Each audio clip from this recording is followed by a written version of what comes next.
I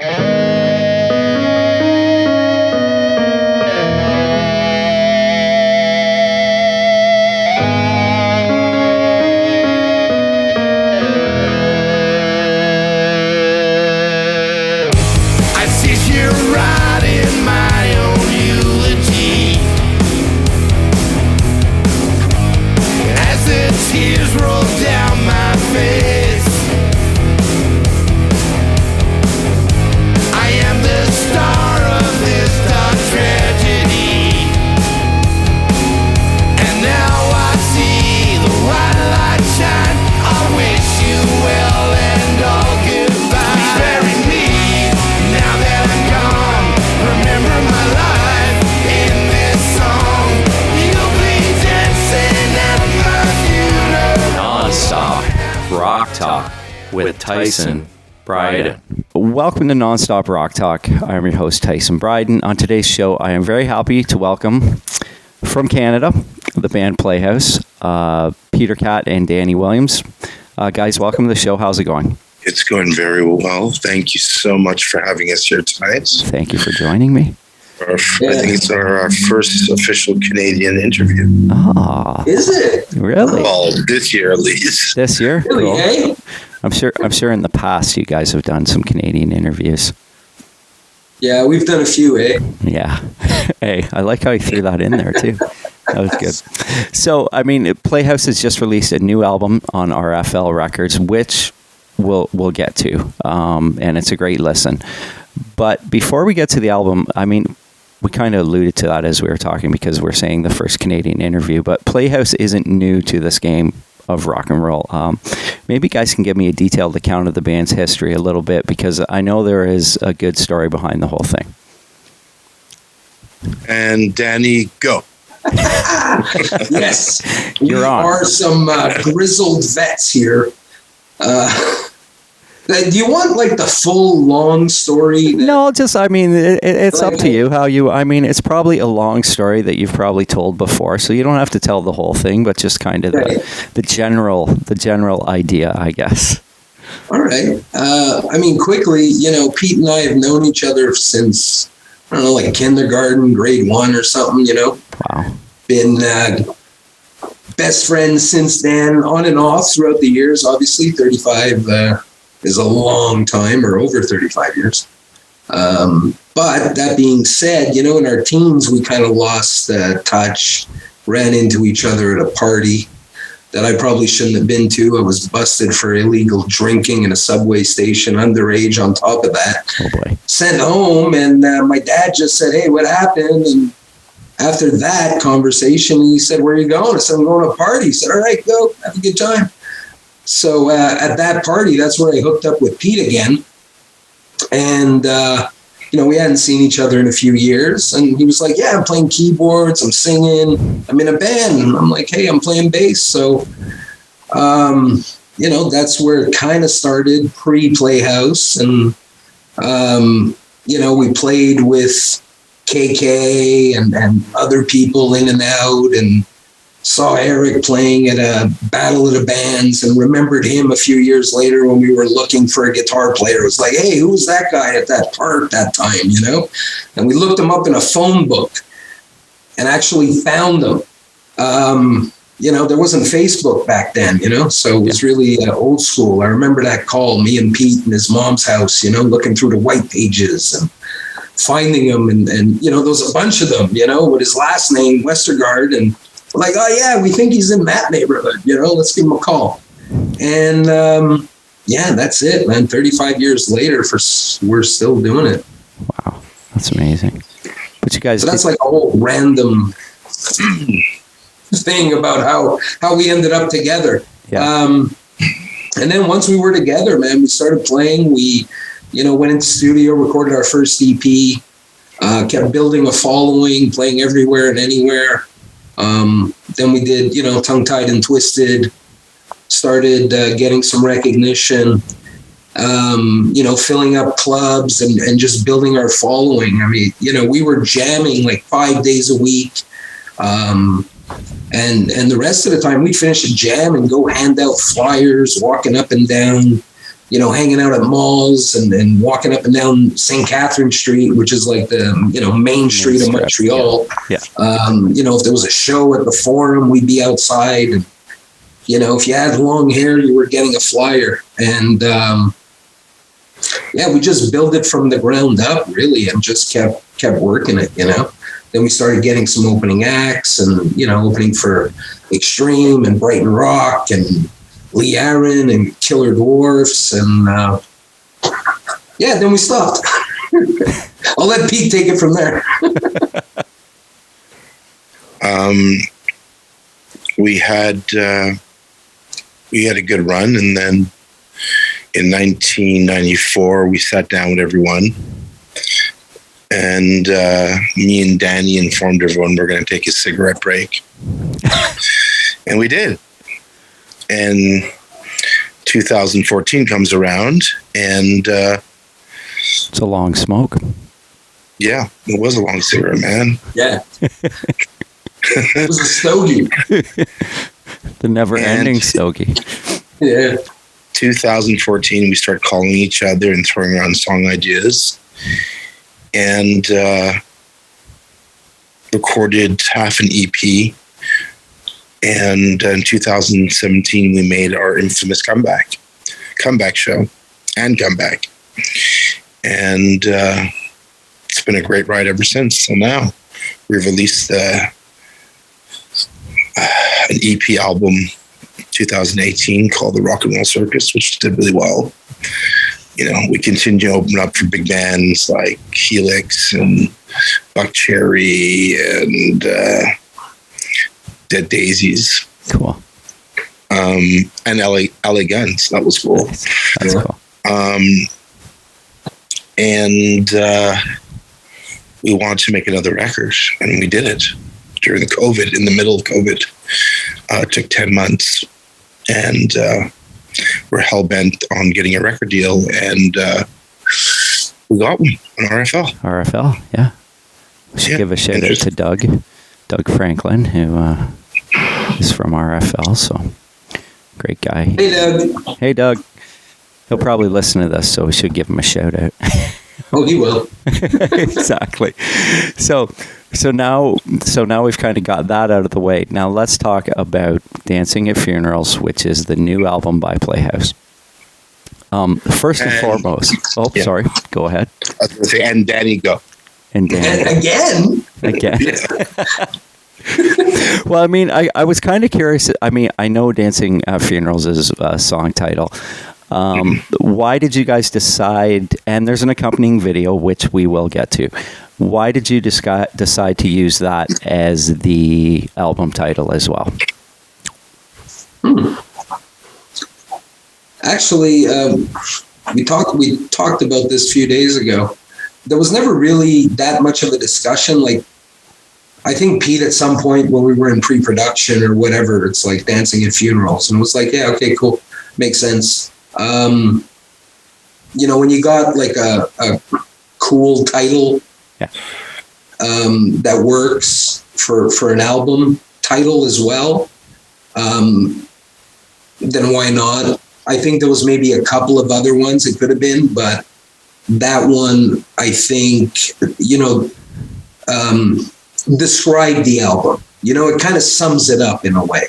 Yeah. As far as like Pete's lyrical theme and all of that stuff. So it kind of said it all, and it's a cool title. So it's very that deep. was it. It's very deep. Now, I mean, the cover itself, it fits perfectly. An old caddy hearse that looks like it's seen better days. Was that a concept you guys had come up with, or did RFL decide to go with that cover? No. We went through a lot of covers, Pete? There was one cover we had, and we had it while we were shopping the record. And then, I forget if it was Pete or I, but we're scrolling through Facebook, and we saw somebody with the same image, right? Oh, okay. With the same cover. Yeah. So we were like, okay, we got to scrap that. Then we found something else. And it was almost at the last second where Pete came to me and said, dude, I'm not comfortable with the cover we have. And So then the search continued, so to speak, and at one point, that was one of the images I found. Yeah. And Pete loved it, and we kind of tweaked it a little bit. We sent it to our graphic artist, and he, did his voodoo magic on it, and there you go. Yeah, I love it. I think it looks great. It's a cool cover. Thank you. Yeah. Thanks. Now the video for Dancing at Funerals, I think the opening sequence is perfect. Was there really a tombstone with the Playhouse name on it, or was that computer enhanced? Well, we'll say there was. How about that? I was watching it and I was like, I wonder if one of the guys has that tombstone. Jared Pollock, who's done a few videos for us, including that one, is pretty talented. Well, very talented. Yeah. And yeah, it's great. I think it took him like 3 hours. Really? Well, it looks great. It looks awesome. What people are, well, if you're actually a hardcore fan, our last video is for a song called Champagne. And it's a very, have you seen the video? I have not. Okay, it's I'm like, gonna have to watch it now. Well, watch it. The song itself is a beautiful song, very different for us. We released it as a summer single, which probably the best song or one of the top songs we've ever done.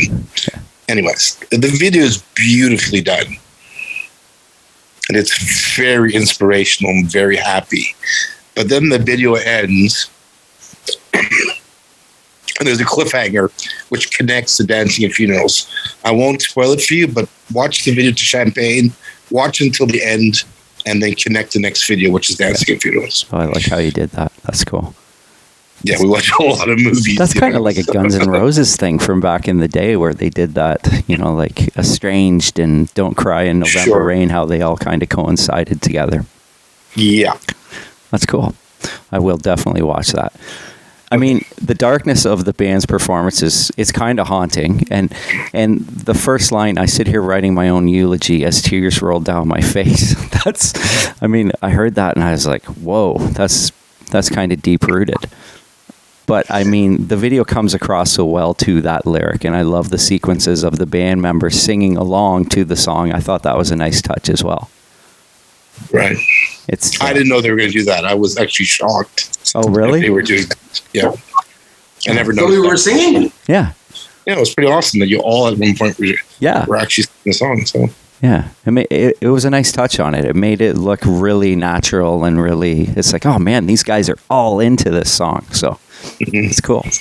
But we have to sing it live because there's a few backing tracks on the record, backing vocal tracks on the record, I should say. Yeah. So I mean, you guys must put a lot of thought into the video with the correlation between the lyric and what is portrayed to the video. Then.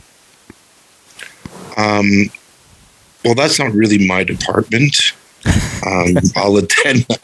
I'm just. That's not my strong point in the band. I have my ideas and I throw them out there. But Danny, and usually whoever he collaborates with,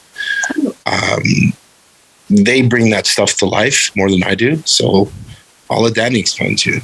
Okay. Well, I think Pete's being too kind, but thank you, Pete. But, for like The Storm, that was definitely, something you and Raph collaborated more on. And I think also for dancing, you definitely had, more than your fair share of input. And even for, for Champagne, I did have a concept, and Pete elevated it and threw in other elements that weren't part of my initial ideas. So I think it's, I think he's being very humble with that statement. So, but at the end of the day, it's a bit of either or, it's a collaboration. So in I think with Champagne, with Dancing at Funerals, we're looking for different locations to film the band. We wanted to do a performance video because, we hadn't done one. Hell's a Long Way Down is kind of a performance, but it's us live. It's more of a summary, if you will, a mini documentary of that show. So you see us backstage and you see us arriving and loading up and the show and whatnot. So we wanted to do a performance, felt that this was the right song for it. And we needed some B-roll as well. So based on kind of what the song's about lyrically, without putting in too many things where you're going to have to be 18 plus to watch it on YouTube and log in, you know, you got to kind of tread that line, right? We had a few scenes that were in the first rough edit. And Pete was like, yeah, that's got to go. We're like, yeah, that does got to go, right? That has to go. So there's some back and forth, definitely, and different influences, collaboration. I know Pete had picked a bunch of scenes for that one. And I threw in a few that complemented what he was doing. And then when Jared's putting it all together, he kind of, you know, starts to piece it together as kind of a story. And we give him more than he needs, and he films more than he needs, like even the performance-wise. So there's a lot of stuff that ends up on the cutting room floor. I mean, in this case, there's no cutting room floor. It's actually in the recycle bin of his computer. Yeah. But you understand the terminology. Yeah. But the cutting room floor just sounds good, right? Yeah. It sounds really cool. Yeah. You see him there snipping. Like, exactly, snipping it. Yeah.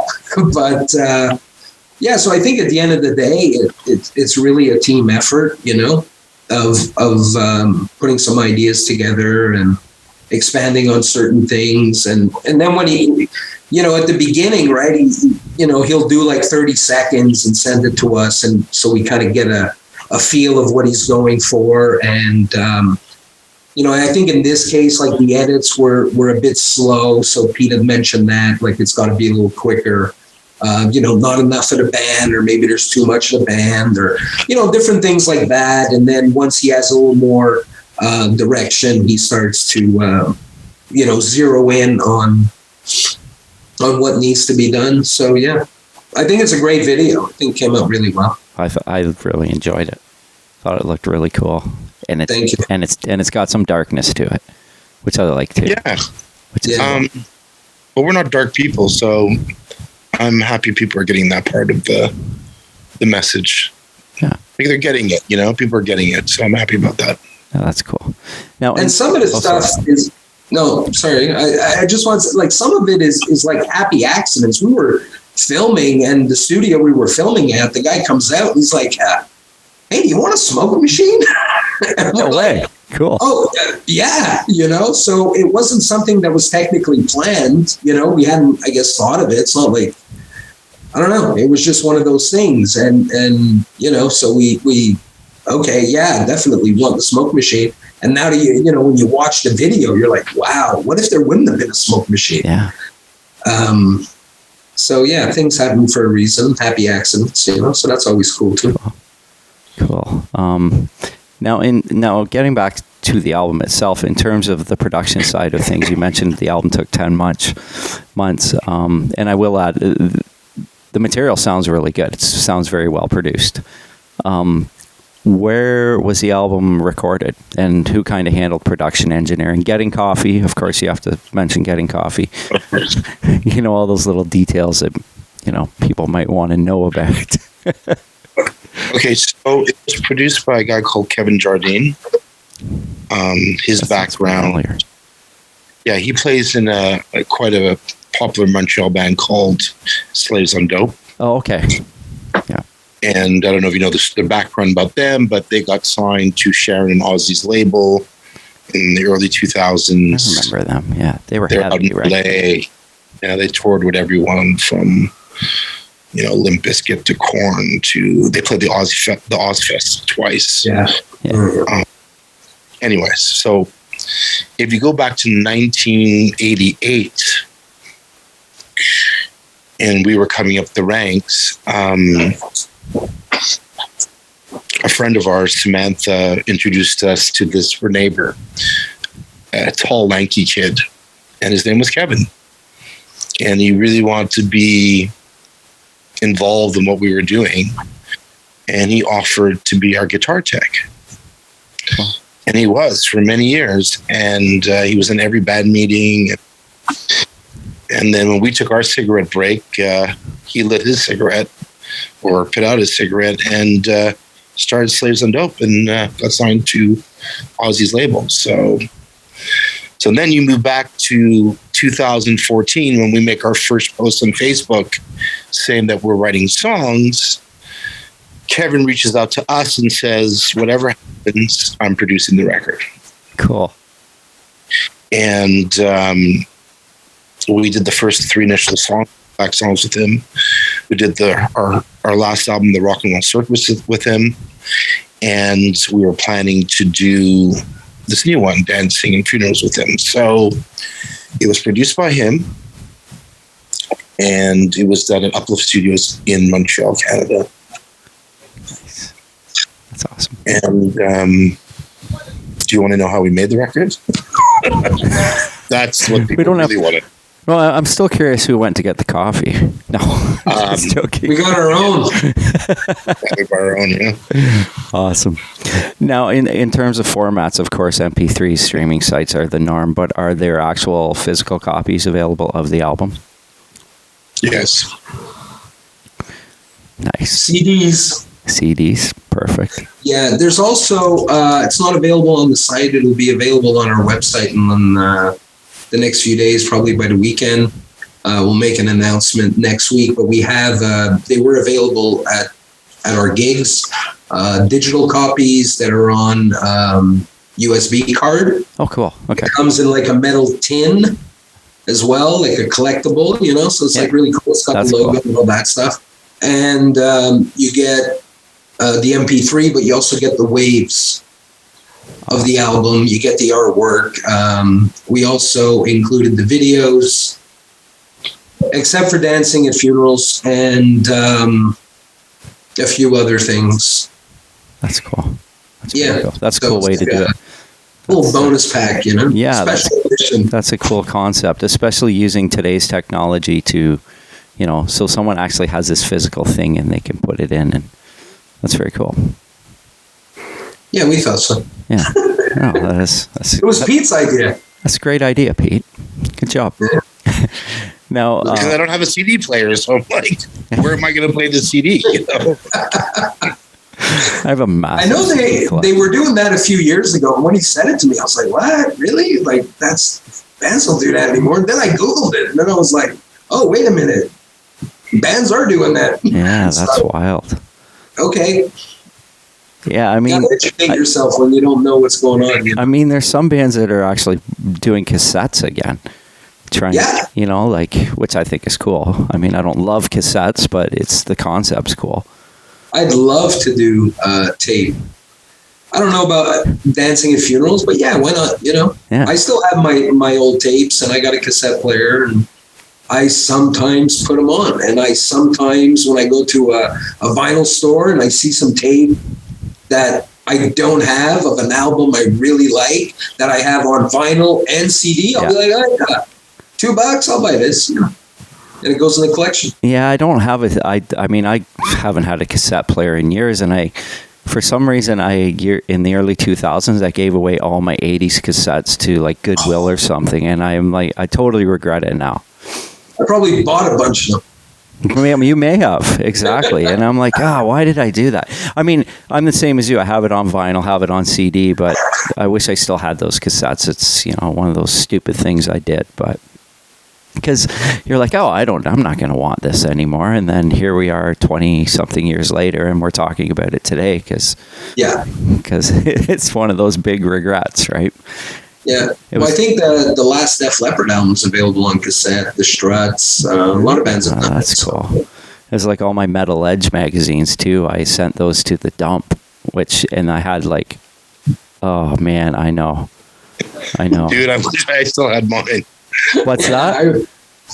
I said, I wish I still had mine, man. I know. Yeah, me too. That was like the Bible, I know, exactly. It was the Bible. It was the monthly thing, right? And you're like, is a new Metal Edge out yet? I got to go get that. Yeah. Because they always had the best stories, and the smaller bands were in there, and, it was cool, right?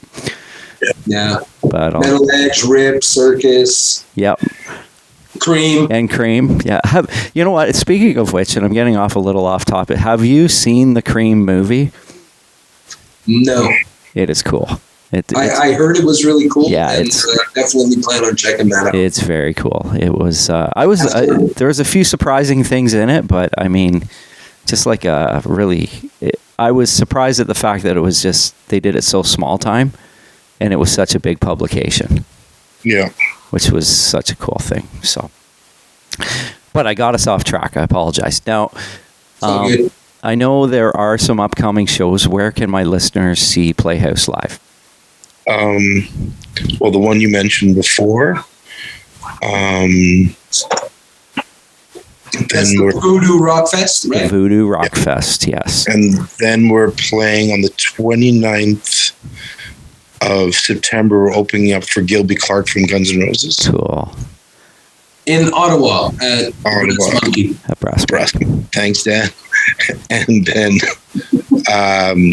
we got another show in October at Piranha Bar in Montreal. And then we'll see. We've played quite a bit of shows this year. So we got a lot of things happening in 2023, starting like March, that I can't really mention right now, but it's going to be a pretty big year for us next year. Cool. So, yeah. Awesome. Have you guys ever played with Gilby before? No. Have you ever met him? You? No, I had him on my show last year, and oh, nice. Yeah, he's a super awesome guy. Super good guy. Yeah, I was very surprised. I was like, this guy was in Guns N' Roses, and he was just super chill and super cool. So, dude, I spent 35 minutes alone with Dizzy Reed, and he's still in Guns N' Roses. And guy was so chilled, man. That's awesome. Yeah, he was.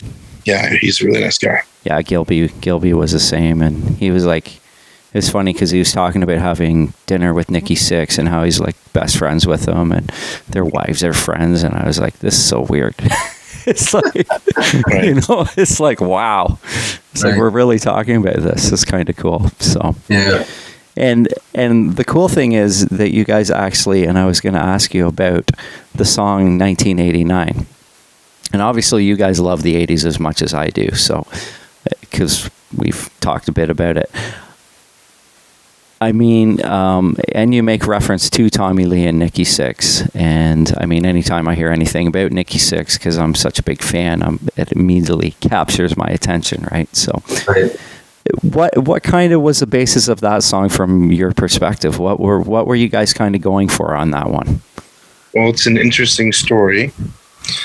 So, Danny sent this beautiful song to me. It was finished. Music, lyrics, melody. He sounds a lot like George Thorogood when he sings. Cool. Love it was very like, love George. You know? Right. Beautiful version of the song. But obviously he wanted me to do it, you know, because it's for the record, so I got to sing it. And he told me he wrote the song the night of our comeback show in 2017. And it's a beautiful song with beautiful lyrics. I feel very proud to sing it. And since I didn't write it, so I'll let Danny explain the rest. Well, thanks, Pete. That was a very nice intro. That's the only, I think, the only song in 35 years that I've sent in with lyrics. I'll send Pete music, you know. I'll suggest a few lyrical ideas here and there, but that one just came out pretty much in one sitting. And it was actually after the show, somebody posted on Facebook a picture of the gig and the crowd, and said, I think the caption was something along the lines of, it feels like Backstreet's 1990. Cool. Which was a club we used to play at, you know, one of the bigger hard rock clubs in Montreal. Yeah. 1990 just didn't have a ring to it, right? Yeah. So 1989 was better. So that was it, yeah. That's cool. And that was, yeah. So literally the music, the lyrics. It was only the first 2 verses, and then the third verse we wrote in studio, I think, or while we were working on the song. We felt it needed potentially another verse, and that was it. Oh, that's awesome. Well, guys, I really want to thank you for joining me tonight. Of course, you guys did mention your website, and we should probably promote where everybody can find you, where my listeners would be able to find Playhouse on the internet. I should specify that. Pete, you want me to go with this? I don't know any of it. So That's awesome. They're saved in his favorites, but right. So our website is rockwithplayhouse.com. Our Facebook is Playhouse Rocks. And you can also just go to our link tree, which is Playhouse Rocks. And everything is there. So videos, YouTube channel is also Playhouse Rocks. Yeah, there's lots of stuff, and it's very accessible. Yes, and Linktree has it all. It has like the latest video, direct links to everything, and all our main links as well. So perfect. It's very convenient. It's a one-stop shop to point you in any direction, or Instagram, Twitter, and all of that good stuff. Awesome. All the things that you need today to promote the band, right?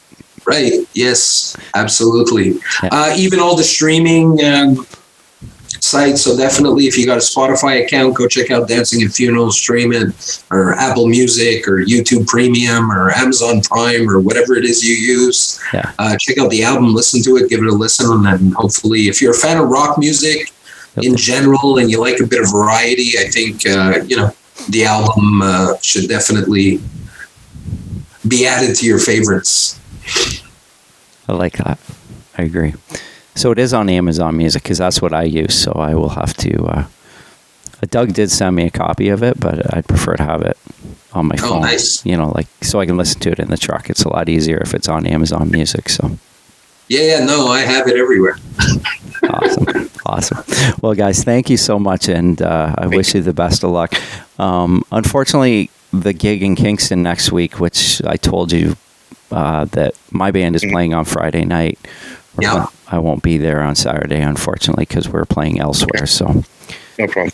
I wish that I was. Well, we'll have to connect somewhere else another time. Yeah, that'd be awesome, and hopefully, you guys can come on the show again. That would be fantastic. Anytime. Thanks for having us. Okay, Danny, Pete, you guys have a great night, and thank you so much for joining me. Peace. Okay. Thanks. Take care. You too. Take care, guys.